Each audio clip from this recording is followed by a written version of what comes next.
सावधान। नमो अर्हन्ताणं नमो श्रीताणं नमो आर्यविहारं नमो अजायाणं नमो लोके सौवसावुं।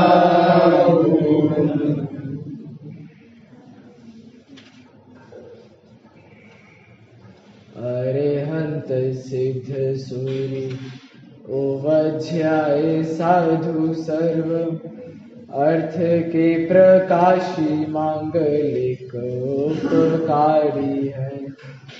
तेने को स्वरूप जाने रागते भई जो भक्ति काय को न माये स्तुति को चारे है। धन्य धन्य तुम ही से काज सब आज भय कर जोरी बारंबार वंदना हमारी है। मंगल कल्याण सुख ऐसो हम चाहत हैं। हो मेरी ऐसी दशा जैसी तुम धारी है। हो मेरी ऐसी दशा जैसी तुम धारी है। निर्मल झाण परिकिया कम कलंक देवी अपाल धौते मरुते परम प्रणवेदी।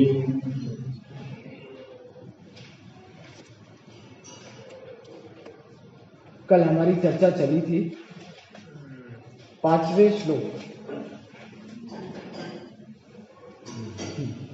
कल हमारी चर्चा 5वें दोहे पर चली थी और उस दोहे से आचार्य देव ये बताना चाहते थे कि अब मैं आत्मा के 3 अवस्थाओं की चर्चा करने वाला हूँ। तो हे मुमुक्षु, यदि अब तुम्हें इस चारों गतियों के भ्रमण से भय लगता है और तो तुम इस प्रभाव को छोड़ो, मतलब बहिरात्मा पना को छोड़ो और क्या करो, तो अप्पा झाई निम्मलुओ अंतर आत्मा का ध्यान कर कर, अंतर आत्मा का ध्यान कर कर फिर क्या करना, तो कहा जिम शिव सुख लहेवी अर्थात परमात्मा पद को प्राप्त करना। तो अब चर्चा करेंगे 6ठे दोहे में कि ये तीनों चीजें क्या हैं, आत्मा की अवस्था है, इनके बारे में हम चर्चा करेंगे। देखिए 6वां दोहा। ते पायरवप्पामुण भी परवंतर बहिरपो पर झायंतर सहिरो बाहिर जयंतु। बहिरात्मा पर त्याग जो बन जाए अंतरात्मा ध्यावे सदा परमात्मा बन जाए वह परमात्मा। देखिए क्या कहते हैं, ति पायरो अप्पा मुणहि, अप्पा ति पायरो मुणहि। अप्पा मतलब आत्मा, आत्मा को 3 प्रकार से मुणहि मतलब जानना या जानो।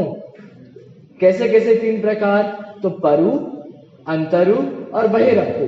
परु मतलब सबसे उत्कृष्ट उत्तम, तो वह हो गई परमात्मा।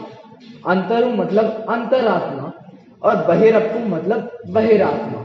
तो आत्मा के 3 प्रकार जानिए, बहिरात्मा, अंतरात्मा और परमात्मा। अब क्या करें, जान लिया भैया, तो कहते हैं पर जहां यही अंतर सहियो, पर जहां यही परमात्मा को तो ध्यान करें, चाहे कैसे चाहे, अंतर सहियो अंतरात्मा सहित, मतलब अंतरात्मा होकर परमात्मा का तो ध्यान करें। और अंतरात्मा कैसे हुए, तो बाह्य चाहिए नियंतु, नियंतु अर्थात निर्भ्रांत होकर। तो ऐसा लिखते हैं कि बिना शंका किए, बिना कोई भ्रांति के बिना कोई मन में शल्य रखे आप बहिरात्मपन को छोड़ दीजिए। यहाँ कहते हैं कि आचार्य ये कहना चाहते हैं कि आप मेरे ऊपर भरोसा करिए, मैं आपको ये जो बात बता रहा हूं आप उसे निर्भ्रांत होकर स्वीकार करिए। कौन सी बात? बहिरात्मपन को तो छोड़ दीजिए और अंतरात्मा सहित होकर परमात्मपन का ध्यान कीजिए। तो यहाँ आचार्य कहते हैं प्रवचन सार में जब चरणानुयोग सूचक चूलिका का प्रकरण चलता है तब वहां आचार्य देव ऐसा कहते हैं कि तुम चिंता मत करो, मैं खड़ा हूं ना तुम्हारे पीछे तुम्हें संभालने। जब वह कहते हैं कि तुम चारित्र में आगे कैसे बढ़ो, तो आचार्य कहते हैं वयम इमे तिष्ठामः, मैं यहाँ खड़ा हूं तुम्हारे पीछे तुम्हें सपोर्ट करने, तुम चिंता मत करो, तुम आगे बढ़ो। तो ऐसे यहाँ कहा कि नियंतु, निर्भ्रांत होकर बिना किसी शल्य को लिए शंका रहित मैं खड़ा हूं ना, मुझ पर भरोसा करो और जो मैंने बताया है वह उसका अनुसरण करो। देखिए अब यहां कहा आत्मा की अवस्थाएं 3 प्रकार की। आत्मा को यदि हम द्रव्य दृष्टि या परम शुद्ध निश्चय से देखें तो वह तो एक शुद्ध बुद्ध ज्ञानानंद स्वभावी अभिन्न प्राप्त होता है, उसके कोई भेद नहीं है। अब द्रव्य दृष्टि में द्रव्य मतलब क्या? तो तत्वार सूत्र में कहते हैं सत द्रव्य लक्षणम। द्रव्य का स्वभाव कैसा है? सत स्वरूपी द्रव्य है। सत मतलब क्या? तो एग्जिस्टेंस, सत्ता, होने वाला, सदा रहने वाला, त्रिकाल रहने वाला, यह सत। अब सत की भी परिभाषा कहते हैं तत्वार्थ सूत्र में ही, उत्पाद व्यय ध्रुव युक्तम सत। सत कैसा है? उत्पाद सहित है, व्यय सहित है और ध्रुव है। तो जो ध्रुव उत्पाद व्यय है वह सत है, और वह सत क्या है? द्रव्य का लक्षण है। द्रव्य अनादि अनंत काल से और अनंत काल तक अपने सामान्य और विशेष गुणों को सदा लेकर बैठा रहता है। कौन? द्रव्य। विशेष और सामान्य जितने भी उसके गुण हैं सब द्रव्य में समाहित है। कब से कब तक? अनादि से अनंत तक। न एक भी गुण कम होता है, न एक भी गुण बढ़ता है। वहीं जब हम देखें कि जो गुण होता है वह भी निरंतर परिणमनशील होता है। भैया नहीं माने निरंतर परिणमनशीलता तो क्या होगा? कूटस्थ नित्य हो जाएगा। और कूटस्थ नित्य किसका सिद्धांत है? कौन से दर्शन का? सांख्य दर्शन का। तो यदि कूटस्थ नित्य हम मान ले तो वह सांख्य मत खड़ा हो जाएगा, और यदि कूटस्थ नित्य हो गया तो फिर वस्तु में बदलाव नहीं आएगा, संसार और मोक्ष रूपी पर्याय नहीं खड़ी होंगी, क्योंकि गुण कूटस्थ हो गया, एक जैसा ही रहेगा। और वैशेषिक कैसा मानता है? कदाचित कूटस्थ नित्य और कदाचित परिणमनशील। तो यदि ये ऐसा माने तो क्या दिक्कत आएगी? तो इसमें भी यही दिक्कत आएगी कि जब ये गुण, कुछ गुण तो परिणमनशील हैं, कुछ गुण कूटस्थ नित्य हैं, तो भैया वहां द्रव्य गुण पर्याय का चैप्टर ही नहीं खुलेगा। तो इसीलिए यहाँ इन दोनों मत को भी हमें देखें तो सांख्य और वैशेषिक ये द्रव्य को कूटस्थ नित्य मानते भी हैं, कदाचित नहीं भी मानते। सांख्य तो पूर्ण रूप से माना, वैशेषिक कदाचित मानते, कदाचित नहीं मानते। तो ये हो गए गुण। अब पर्याय माने क्या? तो गुणों की जो प्रति समय परिणमनशीलता है, जो परिणमनशीलता थी, प्रत्येक समय एक जो अवस्था हो रही है वह पर्याय कहने में आती है। अब देखा जाए कि द्रव्य को हम कैसा कह सकते हैं। यदि पर्याय अपेक्षा से द्रव्य को देखा जाए तो वह उत्पाद और व्यय सहित है। यद्यपि द्रव्य का स्वभाव ध्रुव है, नित्यता को लिए हुए है, परंतु पर्याय अपेक्षा से देखा जाए तो द्रव्य का स्वभाव उत्पाद व्यय सहित है। उत्पाद व्यय सहित होने से यह द्रव्य कभी पुराना नहीं होता, निरंतर नयापन चलता रहता है। और देखिए पर्याय कितने समय की? एक समय की। नई पर्याय उत्पन्न होगी तो वह कैसे उत्पन्न होगी? तो पूर्व पर्याय का नाश करके। तो जब जब यह नई नई पर्याय उत्पन्न होंगी तो यह पूर्व पर्याय का नाश करेंगी। अब देखिए और देखिए, एक द्रव्य में कितनी पर्याय होती है? एक द्रव्य में उसकी अनंतानंत पर्याय होती हैं। अब और देखिए, द्रव्य में एक समय में कितनी पर्याय होगी? एक समय में तो एक ही पर्याय होगी।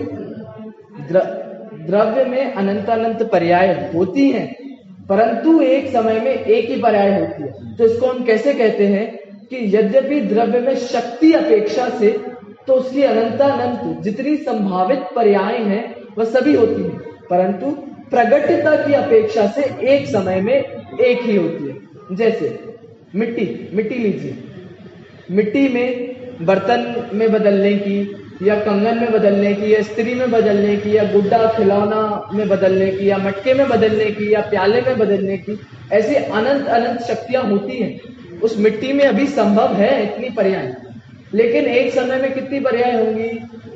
एक। जिस समय वह मटकी है उस समय वह प्याला नहीं है, जिस समय वह प्याला है उस समय वह मटकी नहीं है। तो यद्यपि उसमें शक्ति तो मिट्टी में सारी पर्याय रूप परिणमित होने की है, परंतु एक समय में एक ही पर्याय होगी। इसका मतलब क्या? अब द्रव्य पर घटाइए कि द्रव्य में भी यद्यपि संपूर्ण शक्तियां हैं, सारी पर्यायों की शक्तियां वहां मौजूद हैं, परंतु एक समय में एक ही पर्याय होगी। अब पर्याय कितने प्रकार की? तो पर्याय दो प्रकार की। कौन कौन सी? स्वभाव पर्याय और विभाव पर्याय या विकारी पर्याय। तो स्वभाव पर्याय किन किन में और विभाव पर्याय किन किन में? देखिए, जगत में 6 द्रव्य, 6 द्रव्यों में से स्वभाव पर्याय कितने द्रव्यों के पास है? देखिए, धर्मास्तिकाय, अधर्मास्तिकाय, आकाश और काल, इन चारों के पास तो नित्य सदा स्वभाव पर्याय हैं। क्यों? क्योंकि इनमें विभाव नहीं होता।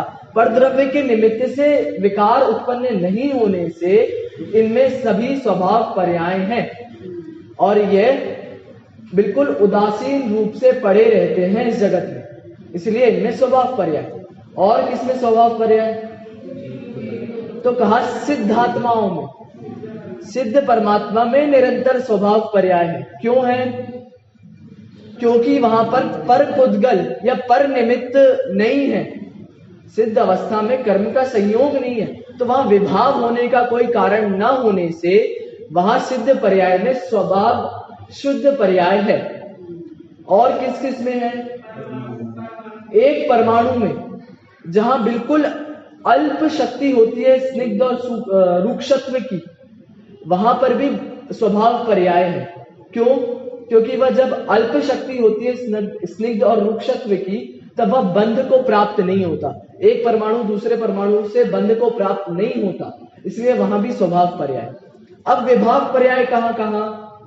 तो यही जो परमाणु में सबसे सूक्ष्म शक्ति थी, यदि यह शक्ति बढ़ती है तो फिर ये स्निग्ध और रूक्षत्व की शक्ति बढ़ती है, तो फिर ये बंध को प्राप्त होता है।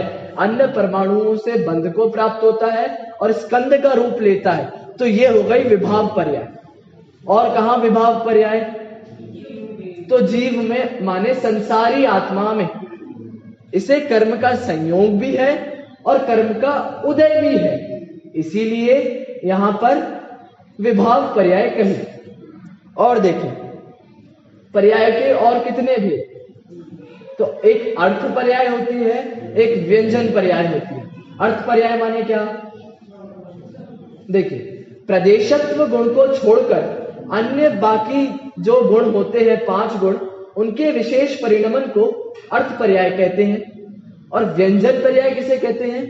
कि प्रदेशत्व गुण अथवा आकार के पलटेपन को, पलटने को ये व्यंजन पर्याय कहते हैं, अथवा प्रदेशत्व गुण के विशेष कार्य को व्यंजन पर्याय कहते हैं। अब ये अर्थ पर्याय किनमें, व्यंजन पर्याय किनमें? तो सभी 6 द्रव्यों में अर्थ और व्यंजन पर्याय। लेकिन स्वभाव अर्थ और स्वभाव व्यंजन पर्याय किसमें? तो जो पहले के 3 गिनाए उनमें, मतलब ऐसे द्रव्य जो शुद्ध हैं, विकार को प्राप्त नहीं होने वाले, उनमें तो स्वभाव अर्थ और स्वभाव व्यंजन पर्याय। और विभाव अर्थ और विभाव व्यंजन पर्याय किनमें? तो ऐसे द्रव्य जो अशुद्धता को प्राप्त होने वाले हैं, उनमें स्वभाव व्यंजन, विभाव व्यंजन पर्याय और विभाव अर्थ पर्याय। ठीक है, अब 2 पक्ष को खड़ा करिए, एक तो संसारी अशुद्ध आत्मा और एक मुक्त आत्मा, शुद्ध आत्मा। तो वह संसारी आत्मा, इसकी कौन कौन सी पर्याय होंगी? तो विभाव पर्याय होंगी। और यह शुद्ध सिद्ध परमात्मा, इसकी कौन सी होंगी? तो स्वभाव पर्याय होंगी। अब देखिए, वह संसारी आत्मा में यद्यपि देखिए शक्ति अपेक्षा से तो शुद्ध और अशुद्ध, स्वभाव और विभाव दोनों अवस्थाएं पड़ी हैं शक्ति रूप से, परंतु प्रकटता की अपेक्षा एक समय में एक, वह अशुद्ध है तो उसमें अशुद्ध पर्याय प्रकट हो रही है। यहां सिद्ध आत्मा, परम शुद्ध आत्मा में देखिए, यद्यपि शक्ति अपेक्षा तो इसमें भी शुद्ध और अशुद्ध पर्याय हैं। किसमें? सिद्ध परमेष्ठी की पर्याय, यद्यपि उसमें भी शक्ति अपेक्षा से शुद्ध और अशुद्ध पर्याय हैं, परंतु अब वहां शुद्धता का ही काम है, तो अशुद्ध पर्याय प्रकट नहीं होंगे। और यही वास्तव में तो द्रव्य का स्वभाव है, या कह लो वस्तु स्वरूप है। अब आइए यहां पर, आत्मा त्रिकाल रूप से तो एक ही है, परंतु पर्याय अपेक्षा कितने प्रकार की? 3 प्रकार की। देखिए, सबसे पहले सिद्ध आत्मा या परमात्मा, इसमें शक्ति अपेक्षा तो बहिरात्मपना भी है, अंतरात्मपना भी है, और सिद्धात्मा अर्थात परमात्मपना भी है। किसमें? सिद्ध परमात्मा में। और प्रकट अपेक्षा कितनी पर्याय है? 1 पर्याय। कौन सी पर्याय? परमात्मा की पर्याय। और शक्ति अप्रकट अपेक्षा से कितनी है? 2 पर्याय, बहिरात्मा की और अंतरात्मा की। वैसे ही बहिरात्मा में लगाइए, बहिरात्मा में कितनी पर्याय? तो 3 पर्याय, अंतरात्मा, बहिरात्मा और परमात्मा शक्ति अपेक्षा। प्रकट अपेक्षा कौन सी? बहिरात्मा। और अव्यक्त या अप्रकट अपेक्षा कौन सी? तो अंतरात्मा और परमात्मा। ऐसे ही अंतरात्मा में लगाइए, अंतरात्मा में कितनी शक्ति अपेक्षा पर्याय? 3 पर्याय, बहिरात्मा, अंतरात्मा और परमात्मा। प्रकट अपेक्षा या व्यक्त अपेक्षा कितनी पर्याय? 1 ही पर्याय, कौन सी? अंतरात्मा की। और अव्यक्त या अप्रकट अपेक्षा कितनी पर्याय? 2 पर्याय, कौन कौन सी? बहिरात्मा और परमात्मा। देखिए, पानी होता है, पानी में कितने रूपों में परिणमित होने की शक्ति है। देखो, हीटर से रॉड से गर्म करें तो वह गर्म हो जाएगा, बर्फ डालें तो ठंडा हो जाएगा, लाल कलर डालें तो लाल हो जाएगा, पीला कलर डालें तो पीला हो जाएगा, कुछ गंदगी डाल दें, मिट्टी डाल दें तो मलिन हो जाएगा।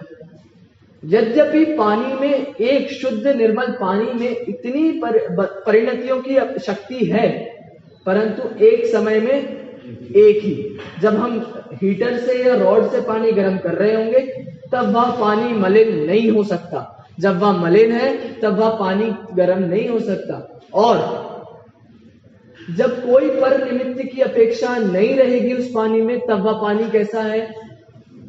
तो शीतल स्वभाव वाला है। इससे क्या सिद्ध हुआ? यह आत्मा मलिन क्यों है? तो पर निमित्तों की अपेक्षा से।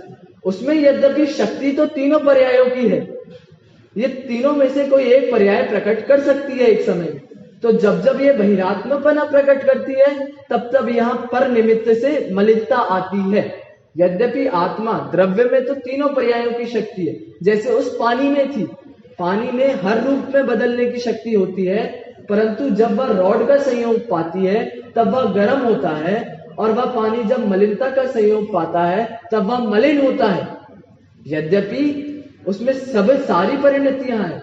और देखिए, जब एक पर्याय प्रकट होती है, या जब शुद्धता, शीतल जब स्वभाव को प्राप्त होती है, तब अन्य स्वभाव, अन्य पर्यायों का नाश हो जाता है क्या?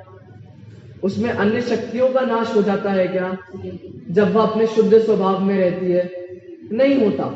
इससे यह सिद्ध होता है कि जो सिद्ध परमात्मा अपने पूर्ण स्वभाव को प्राप्त है, यद्यपि वह पूर्ण स्वभाव को प्राप्त है, तथापि उनमें अशुद्ध मतलब बहिरात्मपना और अंतरात्मपना, इन दोनों की पर्याय भी शक्ति में पड़ी हुई है, यद्यपि प्रकट एक ही परमात्मा पर्याय है। ठीक है, आगे देखते हैं। आगे कहते हैं, इसी को कहते हुए पूज्यपाद स्वामी समाधि शतक में क्या कहते हैं वह देखते हैं। बहिरन्तः परश्चेति त्रिधात्मा सर्वदेहिषु उपेयात्तत्र परमम मध्योपायाद्वहस्त्यजेत्।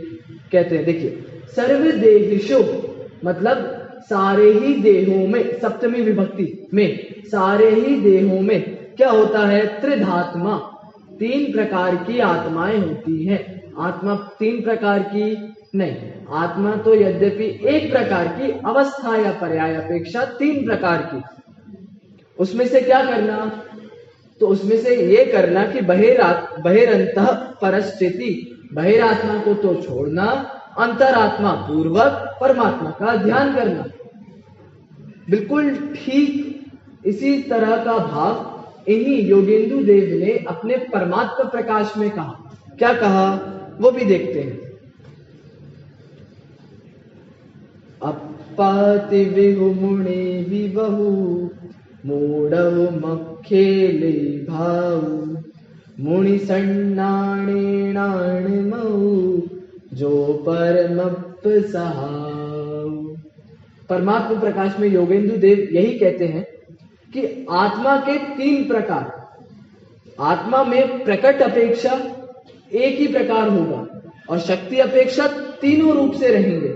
ऐसा नहीं है कि एक कुछ चला जाए या एक कुछ कम बढ़ हो जाए। और देखें कि आत्मा यह तीन प्रकार का, तो यदि हम गुणस्थानों की अपेक्षा से विचार करें तो ये फिर बहिरात्मा, अंतरात्मा और परमात्मा ये किन किन गुणस्थानों में आते हैं? तो बहिरात्मा पहले के तीन गुणस्थानों के कौन कौन से? मिथ्यात्व, सासादन और मिश्र, इन तीनों गुणस्थान के तो हो गए बहिरात्मा। अंतरात्मा कितने गुणस्थानों के? तो यहाँ चौथे से लेकर लगाया 12वें तक, 12वें तक। और ये परमात्मा कितने, कौन से गुणस्थान के? तो 13वें और 14वें। और गुणस्थानातीत मतलब सिद्ध अवस्था। तो देखिए यहाँ अंतरात्मा के कितने भेद करते हैं? 3 भेद। अंतरात्मा के आगे प्रकरण आएगा जब और विशेष चर्चा उसमें करेंगे। अभी तो मोटा मोटा इस वाले दोहे में तो इनने आगे 3 दोहों का फाउंडेशन बना दिया। इनने आगे 3 दोहों की घोषणा कर दी कि इस दोहे से अब मैं आगे 3 और दोहे कहने वाला हूं। क्योंकि ये होता है ना कि बिन जाने ते दोष गुणन को कैसे तजिए गई है, कि जब हमें दोष ही नहीं पता होंगे तो हम उन्हें कैसे छोड़ेंगे। तो इधर आचार्य ने बता दिया कि तुम में क्या दोष था, तो तुम बहिरात्मा थे, उसे छोड़ो। तो अब ये बहिरात्मा क्या होता है भैया? तो आगे 7वें दोहे में कहेंगे। फिर कहते हैं ये अंतरात्मा का ध्यान करो। तो ये अंतरात्मा क्या चीज है? किसका ध्यान करें, किसका सहारा ले? तो कहते हैं 8वें दोहे में इसकी चर्चा करेंगे। और परमात्मा क्या है, सुख कहाँ मिलने वाला है? तो कहते हैं 9वें दोहे में इसकी चर्चा करेंगे। तो यहाँ पर भी आगे 3 दोहों की घोषणा कर दी। देखिए अभी तो सामान्य रूप से चर्चा करते हैं। अंतरात्मा के कितने भेद? 3 भेद, जघन्य, मध्यम और उत्तम। यहाँ भी जघन्य अंतरात्मा कौन से गुणस्थान का? 4थे गुणस्थान का, अविरत सम्यक दृष्टि। और उत्तम अंतरात्मा कौन से गुणस्थान का? तो 12वें गुणस्थान का, अंतरंग और बहिरंग दोनों परिग्रहों से रहित उत्कृष्ट क्षीण कषाय शुद्धोपयोगी मुनिराज। ये तो 12वें गुणस्थान वर्ती उत्तम अंतरात्मा। और बीच में मध्यम जघन्य अंतरात्मा कितने? और मध्यम अंतरात्मा कितना बचा? 5वें से लेकर 11वें तक। तो ये हो गया मध्यम अंतरात्मा। अब परमात्मा के भी 2 प्रकार, कौन कौन से? सकल और निकल। कल माने क्या? शरीर, स मतलब सहित, कल माने शरीर, नि मतलब रहित। तो जो सकल अर्थात सयोग केवली और अयोग केवली जिन 13वें 14वें गुण स्थान वर्ती, ये तो हो गए सकल परमात्मा। और निकल परमात्मा कौन? कि संपूर्ण कर्मों का आवरण जिनने हटा दिया, शरीर रहित हो गए, ऐसे निकल परमात्मा सिद्ध परमेष्ठी, ये तो हो गए निकल परमात्मा। ठीक है, ये तो सामान्य परिचय हमने प्राप्त कर लिया कि भैया बहिरात्मा क्या, बहिरात्मा क्या किसे कहा? तो बहिरात्मा भी उसे ही कहा कि जो मिथ्या दृष्टि, जिसकी श्रद्धा में अभी पर में एकत्व, कर्तृत्व, ममत्व, भोक्तृत्व की बुद्धि है, जो पर को अभी भी अपना मान रहा है। पर्याय में तो देखिए दोनों है, तीनों पड़े हैं शक्ति में। प्रकट उसको करना है परमात्मापना, लेकिन अभी कौन सी प्रकटता है? बहिरात्मपना की, मिथ्या मान्यता की, उल्टी मान्यता की। तो जब जब यह ऐसी उल्टी मान्यता पर में एकत्व ममत्व की बुद्धि रखता है, तब यह जीव बहिरात्मा कहलाया। और यही जीव का जब श्रद्धान सच्चा हो जाता है, दृष्टि पलट जाती है, सम्यक्त्व की प्राप्ति हो जाती है, यद्यपि चारित्र की पूर्णता नहीं है, तथापि वहां पर सम्यक्त्व की पूर्णता है, तब वह अंतरात्मा कहलाता है। फिर जब चारित्र से भी पूर्ण रूप से सहित हो जाता है, चारित्र की भी पूर्णता प्रकट हो जाती है, तब वहां 13वें 14वें और गुण स्थानातीत सिद्ध परमात्मा निकल परमात्मा कहते हैं, या परमात्मा की उपाधि से युक्त होते हैं। छेढ़ाला में क्या कहा? छेढ़ाला में भी इसी प्रकार चर्चा करी। कौन सी ढाल में? तीसरी ढाल में। देखिए जिनेंद्र रचना हो तो पेज नंबर 264, चौथा छंद। बहिरातम अंतरातम पर मातम जीव त्रिधा है, देह जीव को एक गिने बहिरातम तत्व मुधा है, उत्तम मध्यम जगन त्रिविध के अंतरातम ज्ञानी, द्विविध संग बिन शुद्ध उपयोगी, मुनियोत्तम निज ध्यानी, मध्यम अंतर आत्म है जे देशवती अनगारी, जगन करे अविरत समदृष्टि, तीनों शिव मगचारी, सकल निकल परमात्म त्रैविध तिन्हें घाति निवारी, श्री अरहंत सकल परमात्म लोकालोक निहारी, ज्ञान शरीरी त्रिविध कर्म मल वर्जित सिद्ध महंता, ते हैं निकल अमल परमात्म भोगेश्वर अनंता, बहिरात्मता जानी तजी अंतर आत्म पूजे, परमात्म को निरंतर जो नित आनंद पूजे। देखिए यहाँ भी बिल्कुल वही कहा जो यहाँ कहा योगसार में, इस वाले दोहे में क्या कहा? बहिरातम, अंतर आत्म और परमात्म जीव त्रिधा है, तीन प्रकार के जीव हैं, आत्मा है। उसमें से क्या? बहिरात्मा कैसा? तो देह जीव को एक गिने बहिरातम तत्व मुदा है। जितना हमने दूसरी ढाल में चर्चा करी, तन उपजत अपनी उपज जान आदि वाली वो पूरी चर्चा, और जितनी वह पहली ढाल में चर्चा करी कि वह चारों गतियों में क्यों घूम रहा है, तो वो मिथ्या दर्शन ज्ञान चारित्र सहित, तो वो दोनों तो हो गए बहिरात्मा, पहली दूसरी ढाल वाले वह तो हो गए बहिरात्मा। और क्या कहा? उत्तम मध्यम जघन त्रिविध के अंतर आत्म ज्ञानी। अंतर आत्मा कितने प्रकार का? तीन प्रकार का, उत्तम, मध्यम और जघन। उसमें से भी द्विविध संग बिन शुद्ध उपयोगी, मुनि उत्तम निज ध्यान। द्विविध संग मतलब क्या? संग मतलब परिग्रह, मूर्छा। तो द्विविध मतलब क्या? दो प्रकार, अंतरंग परिग्रह और बहिरंग परिग्रह। तो ऐसे अंतरंग और बहिरंग परिग्रह रहित शुद्ध उपयोगी, शुभ और अशुभ का अभाव कर शुद्ध अवस्था प्राप्त ऐसे शुद्ध उपयोगी मुनि कौन? 12वें गुण स्थान वर्ती उत्तम अंतरात्मा। और क्या कहा? मध्यम अंतर आत्म है जे देशव्रति अनगारी। देशव्रति मतलब पंचम गुण स्थान वर्ती, और अनगारी, अनगारी मतलब अनगार, आगार मतलब क्या होता है? घर, ग्रह, गृहस्थी। और अन मतलब क्या? नए तत्पुरुष समास किया तो वहां अन लगा, और अन मतलब निषेधात्मक। तो अनगारी, अनगारी मतलब गृहस्थ, गृहस्थी से रहित। गृहस्थी, वहां टोडरमल जी ने अरिहंत और सिद्ध परमात्मा की परिभाषा को देते हुए क्या कहा? जो गृहस्थ अवस्था का त्याग करके अथवा गृहस्थ पने का त्याग करके, वहां गृहस्थ का त्याग करके नहीं कहा, या गृहस्थी का त्याग करके नहीं कहा, वहां पर गृहस्थ पना या गृहस्थ अवस्था। वहां गृहस्थ पना क्यों लिया? कि वहां ममत्व बुद्धि जो है उसको छोड़कर, देखो घर बार तो कोई भी छोड़ देता है, और जानवर आदि तो घर में रहते ही नहीं, तो गृहस्थ का तो उनका वैसे ही त्याग है, तो वो मुनि हो गए क्या? नहीं, जिनमें ममत्व बुद्धि का त्याग है वहां इसलिए कहा गृहस्थ पना। तो जिनमें वह बुद्धि का त्याग है, ममत्व एकत्व बुद्धि का त्याग है गृहस्थ के प्रति, वह ऐसे मुनि उत्तम अंतर आत्मा है। हाँ, उसके बाद मध्यम अंतरात्मा कौन? तो देशवृत्ति और अनगारी। अनगारी से ले लेंगे अपन 6वें से 11वें गुण स्थान तक, और 5वें गुण स्थान वर्ती अविरत सम्यक दृष्टि, विरत, देश विरत सम्यक दृष्टि, ये हो गए मध्यम अंतरात्मा। और जगन अंतरात्मा कौन? जगन कहे अविरत समदृष्टि तीनों शिवमगचारी। यहाँ ये भी बात ध्यान में रखना कि तीनों शिवमगचारी हैं, भले ही वह जगन्य हो या मध्यम हो, मात्र उत्तम ही मोक्ष मार्ग में नहीं लगा, तीनों ही लग गए।